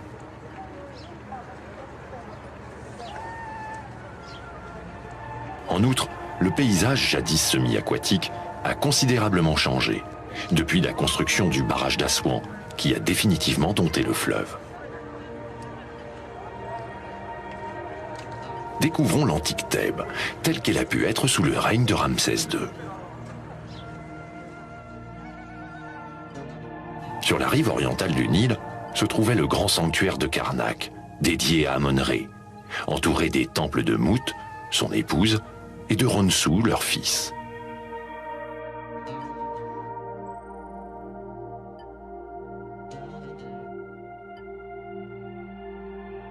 De l'ère sacrée. Entre ces deux pôles dominants se logeaient dans un lacis de ruelles les quartiers résidentiels et les zones d'activité artisanale.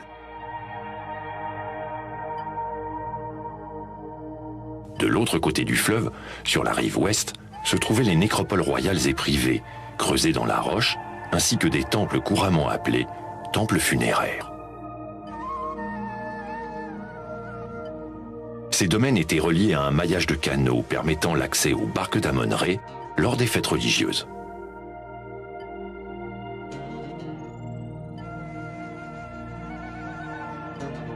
Enfin, lové au creux de la montagne, un village nommé la Place de Vérité et fondé par Amenophis III, abritait un corps d'artisans spécialisés, chargé de l'aménagement des tombes royales et de la construction des temples.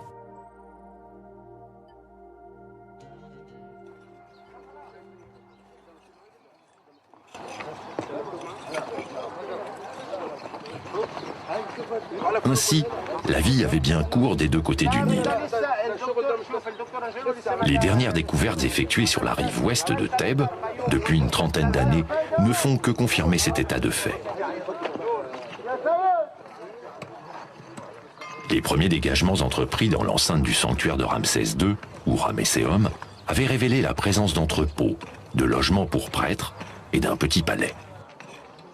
Récemment, les fouilles ont mis au jour d'autres structures telles un quartier artisanal, des cuisines et une école. En somme, un véritable centre économique, social et administratif dans un temple funéraire. En fait, cette dénomination est tout à fait moderne. Les anciens Égyptiens ne les appelaient pas de cette façon-là, puisqu'ils étaient désignés comme étant des châteaux de millions d'années. Alors c'est là, au fond, qu'étaient vraiment les châteaux de millions d'années.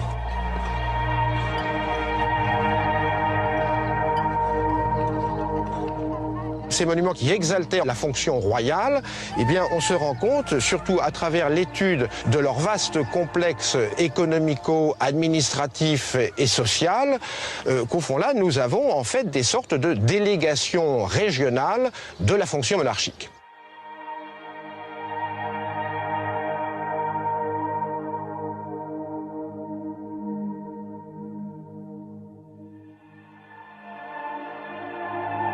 Ce n'était pas que des temples funéraires. Il est vrai que lorsque Pharaon venait à mourir, et bien évidemment, c'était une liturgie funéraire qui allait se mettre en place, mais c'est pas pour autant que le temple allait être abandonné au niveau de toutes ses autres activités.